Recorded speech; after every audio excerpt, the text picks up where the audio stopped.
He didn't touch me. He didn't even look at me for too long. But something in the way he stood there, just stood, made it impossible to forget. My name is Rachel. I'm 49. There are parts of my life that I could recite without looking. The drawers in the kitchen. The sound the dishwasher makes in its final rinse. The sigh David lets out when he lowers himself into the living room chair. It's not unhappiness. Not boredom. It's familiarity. That sturdy, well-worn silence of long marriage.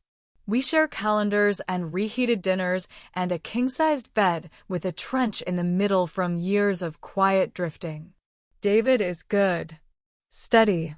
The kind of man who keeps light bulbs in a labeled drawer and calls my mother on her birthday without needing a reminder. But sometimes, goodness becomes something you lean against rather than feel. And lately, I haven't felt much. That weekend, we were hosting his sister, Teresa, and her son, Caleb. They were passing through on their way back from a visit to extended family. One night, maybe two. A stopover. I wasn't expecting anything more than dishes to wash and conversation to politely nod through. I hadn't seen Caleb in years. The last time he'd visited, he was 19. Shy, soft-spoken, too tall for his own arms, perpetually half-lost in his phone. He barely spoke at the dinner table, and when he did, his voice cracked at the edges like it wasn't used to coming out. I remember thinking, sweet boy. That's what I remembered. A boy. They arrived Friday night. The doorbell rang and I opened it mid-apron, flour on my hands, having just started a batch of biscuits because it felt like the right kind of warm. Teresa came in talking. She always does, arms wide, voice louder than necessary. She hugged me tight, then breezed past with stories about road construction and a gas station that didn't have any working bathrooms. And then he stepped in. Caleb. And I felt it before I even registered it. Not attraction. Not surprise. Just pause. He stood just inside the doorway, holding a duffel in one hand, the other loosely tucked into the pocket of a dark jacket. He looked older, of course, but not just in the way time makes someone older. He was taller, yes, but he stood differently. Not like someone trying to prove his shape, but someone who had accepted it. His hair was shorter than I remembered, his jaw more defined. But what struck me most was the way he stood. Still. Not stiff. Not shy. Just present. He said, "Hi, Aunt Rachel," with a small nod. His voice, deeper now, had a kind of calm I hadn't expected. Like he didn't need to make conversation. Like he wasn't uncomfortable with silence. I smiled, trying not to make it a second too long. "It's good to see you." He nodded again, just once. That was it. And yet, I felt something under my skin stir. Dinner was simple. Roasted vegetables, chicken, the biscuits I finished while they unpacked. David talked to his sister about insurance premiums and updates to the guest room. Teresa talked with her mouth full, always interrupting herself with another memory. I mostly listened. That's the role I've come to play in his family, present, smiling, rarely asked anything personal. Caleb didn't say much, but he watched, not in a way that made anyone uncomfortable, just with intention. He passed plates, refilled water glasses, ate slowly, quietly. When dinner ended, I began clearing dishes out of habit. Without asking, Caleb stood and picked up a stack of plates, following me to the kitchen. He didn't ask what to do. He just did it. Rinsed. Stacked. Passed them to me. The kind of help that doesn't ask to be noticed. But was. David didn't come in. He was showing Teresa something on his iPad in the living room. It was just me and Caleb in the kitchen. And still, it didn't feel strange. Just steady. We didn't speak. Not until I handed him the last plate and reached for a towel. "You like things neat," he said. I looked over at him. The way he said it wasn't mocking, just observant. I like things quiet, I replied. He gave the smallest smile, the kind that lives only in one corner of the mouth, and went back to wiping the counter. That night, I couldn't sleep. Not because anything had happened. Nothing had. But because something in the air had changed. And I had felt it. In the slow way he moved. In the patience of his silence. In the way he stood in the kitchen like he belonged there, not as a guest, but as a presence. Not loud, but real. I told myself I was imagining it. That I was tired. That I'd had too much wine. That I was just not used to being seen by someone new. Because that's what it was, wasn't it? Not desire. Just being seen. Even in the most ordinary moments, my hands in soap, my face in the dim light above the sink. He didn't look at me too long. But the way he stood there made it impossible not to notice that he was noticing. Noticing everything. And not saying a word. That weekend, the house was full of voices and footsteps and plans for tomorrow. But beneath it all, something else hummed. Quiet. Still. Undeniable. Sunday morning arrived like a held breath. The house was quiet in that soft way homes get when everyone is still sleeping, but the sun has already started touching the tops of walls. No alarms. No clatter. Just light moving slowly, as if not to wake anyone. I stepped out of bed quietly, wrapped myself in an old sweater that smelled faintly of lavender detergent and years of morning routines, and padded down the hallway toward the kitchen. I wasn't expecting anyone.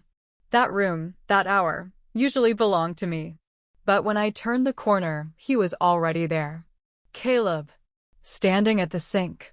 Back to me. One hand resting on the counter, the other holding the edge of a mug, his fingers loose around the handle like he wasn't drinking from it so much as grounding himself with it. He didn't turn right away. But I stopped in the doorway. Not because I was startled. Not even because I was unsure. But because something about the way he stood, still, composed, like he'd been waiting without needing to be asked, held me there for a moment longer than I'd planned.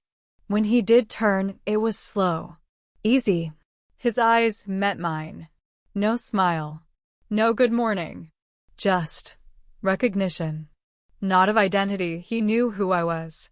Recognition of something else. Of presence. Of shared awareness. He nodded once. Didn't mean to take over your quiet, he said. His voice was lower in the morning. Not sleepy. Just unhurried. Like he hadn't needed to speak to anyone yet, and wasn't quite ready to break that. I shook my head gently. It's fine. I'm not territorial. He looked at me, then, for a second too long. But not in the way that makes you shift uncomfortably.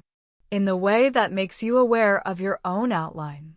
He poured a second mug, pushed it across the counter to me. His hand brushed mine. Lightly. Barely. And something inside me pulled tight, then let go. He didn't look startled. He didn't move back. He simply looked down. And then back up. It was such a small thing. A mug. A moment. But it held weight. Not tension. Awareness. The kind you don't speak about. The kind that floats between two people and fills the room without asking permission. I wrapped my fingers around the mug but didn't lift it to my lips. I felt the heat through the porcelain. Felt it soak into my palms. Felt my own heartbeat echo faintly in the quiet space between our bodies. I used to come in here early too, he said, not quite facing me. When I was younger. Before anyone else woke up. This room always felt safe. His voice wasn't reaching for anything. Just telling the truth in the soft way people do when they think no one is judging. I smiled, but he didn't see it. Still does, I said quietly. The clock ticked once. The kettle clicked as it cooled. Somewhere upstairs, someone turned in bed. But here, in this kitchen, there was a pause that lived. We didn't rush to fill it, didn't reach for new words, didn't touch again. But I felt everything, in the steadiness of his stance, in the curve of his shoulder as it moved slightly with each breath, in the fact that, for the first time in a long time, I felt seen in a room without needing to perform. He finished his coffee, set the mug in the sink without rinsing it. I stayed where I was. When he passed me on his way out, he didn't touch me, but he moved close enough that I felt the shift in the air, like something passed between us, like his presence left an imprint not on my skin, but somewhere deeper. He didn't say anything. He didn't need to. Because what was happening didn't live in words. It lived in the space between them. I stood there long after he left the room, the mug still warm in my hand, my breath slower, thicker, like something had unfolded inside me I hadn't realized was even closed. It wasn't love. It wasn't desire. It wasn't even memory yet. It was just alive. And I hadn't felt that in years. The rest of Sunday moved the way family weekends always do, slow, scattered, noisy in short bursts, and then oddly quiet. Teresa wanted to stop at a craft store before their drive on Monday. David offered to grill, even though it was barely 60 degrees. I smiled at all the right moments, past plates, laughed when someone mentioned the time Caleb once got gum stuck in his hair at 9 years old. I played my part. I always do. But underneath, I wasn't still. I was listening. Not to voices. Not to conversation. To space. To how near he was, not in volume. Not in presence, but in feeling. He didn't look at me differently. He didn't act out of place. But I felt him move through each room like a current, invisible but undeniable. Like the quiet hum of a refrigerator, something you don't notice until it stops. And then you realize how much it was filling the air. I didn't speak to him again that day, not directly. There were no more mugs shared. No brushes of the hand. No early kitchen rituals. But once, in the afternoon, I walked past the guest room and saw the door half open. He was inside, reading. Sitting on the edge of the bed, one leg bent up, elbow resting on his knee. He didn't notice me. Or maybe he did. But he didn't look up. And I stood there, just briefly, and felt like I'd walked into a memory I didn't know belonged to me. That evening, after dinner, I went upstairs early. David stayed back to help clean up. Teresa was on her second glass of wine and telling a long story I'd already heard. I excused myself with the lie I knew no one would question. I'm just tired. Tired. The word felt heavy in my mouth. Not dishonest, but not the whole truth either. I went into the bathroom, turned on the faucet, and let the water run for longer than I needed. Not because I was washing. Because I was thinking, and feeling, and trying not to let it show. I moved slowly through the upstairs hallway. Light from the lamp at the top of the stairs made everything look warmer than it was. And as I passed the narrow corridor by the guest rooms, I saw him again. Caleb. Standing at the edge of the hallway, his hand resting lightly against the doorframe. Like he had been about to walk through it, and then stopped. We didn't speak. I didn't pause, not really. But something between us did. He stepped slightly to the side, giving me room to pass. And as I did, I felt his presence shift. He didn't reach out. But his hand, still touching the frame behind me, felt like an anchor. Or maybe a line one he wasn't crossing, but wasn't letting go of either. It was such a small moment. No words, no contact, just stillness. Charged.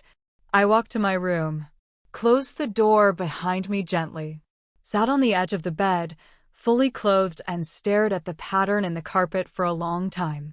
My body was still.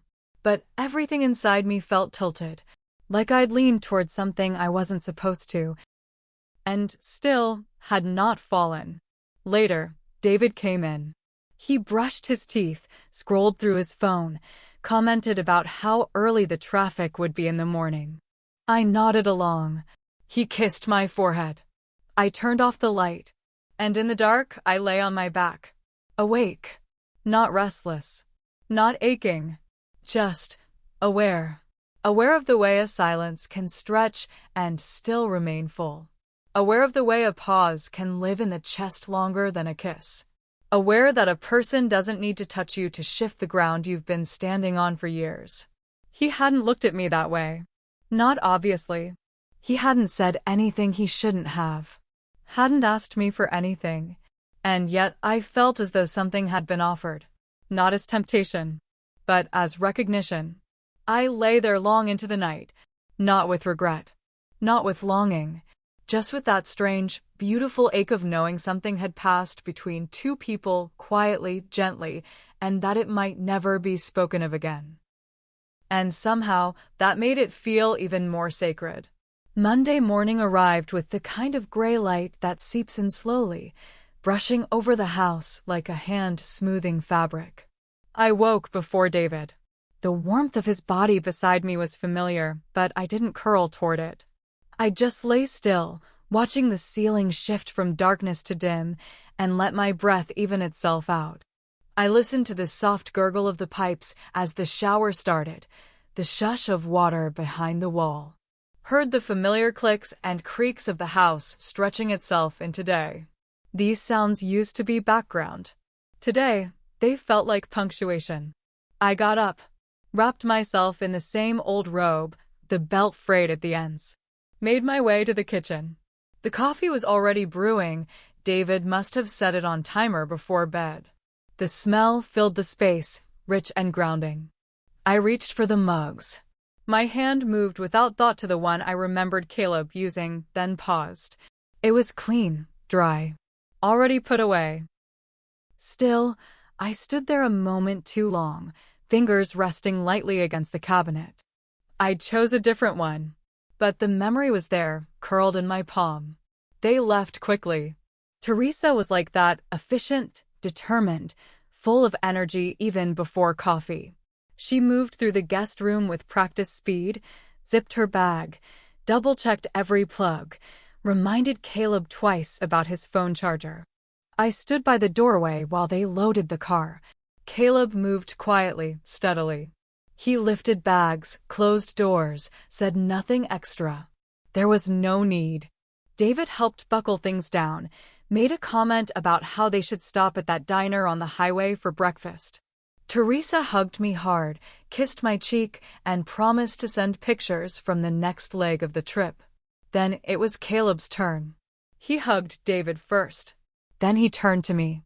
He didn't hesitate, didn't rush. He stepped forward, opened his arms gently, and embraced me in a way that was neither too close nor too careful. It was brief. But the space between us wasn't empty. When he pulled back, his eyes met mine. And for 1 second, just one, I felt the full weight of everything we hadn't said. Not longing, not guilt, just recognition. A shared understanding that we had lived something, however small, however brief, that would never be spoken and never be forgotten. He didn't smile. He didn't look away. He just nodded, once. And I did too.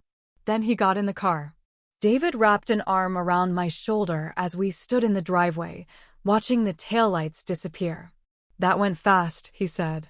I nodded. We should have them again soon, he added. Next month, maybe. Sure, I said. And meant none of it. Not because I didn't want to see them, but because I knew that what had happened here this weekend wouldn't happen again. Couldn't. And that made it sacred. That afternoon, I moved through the house in soft silence, gathering towels, opening windows, folding the extra blanket from the foot of the guest bed. I swept the entryway, washed the coffee pot. I stood at the sink longer than I needed to, the water warm over my hands. I kept remembering. His hand brushing the doorframe.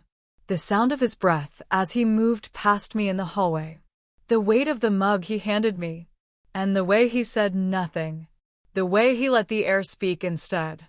I found the note Teresa had left, her usual scribbled, "Thank you," on the back of a receipt. I smiled faintly, pinned it to the fridge with a magnet shaped like a tomato. But I kept searching even though I wouldn't find it.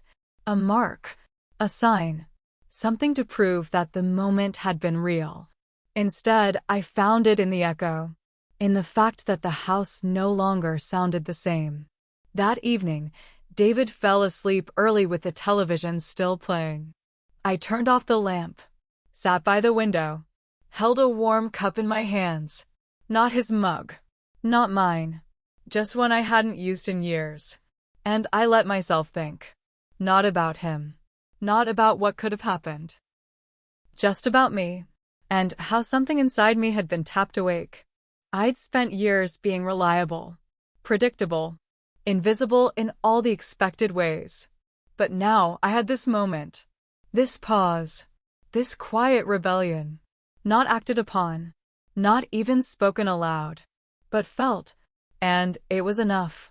Enough to remind me I was still a woman, still a body with breath and memory, still someone capable of being altered by a glance, a silence, a nearly nothing that echoed like everything. I washed the last mug before bed, dried it, held it for a moment, then put it away. Not in the back, not in the front, just there. Because some things don't need to be held onto forever. They just need to be honored. He didn't say anything, but I still felt everything, and I will carry it quiet and whole in the part of me that still listens for what can never be said. Not because I want it again, but because I know now what it feels like to be seen. Truly, silently, briefly, and completely.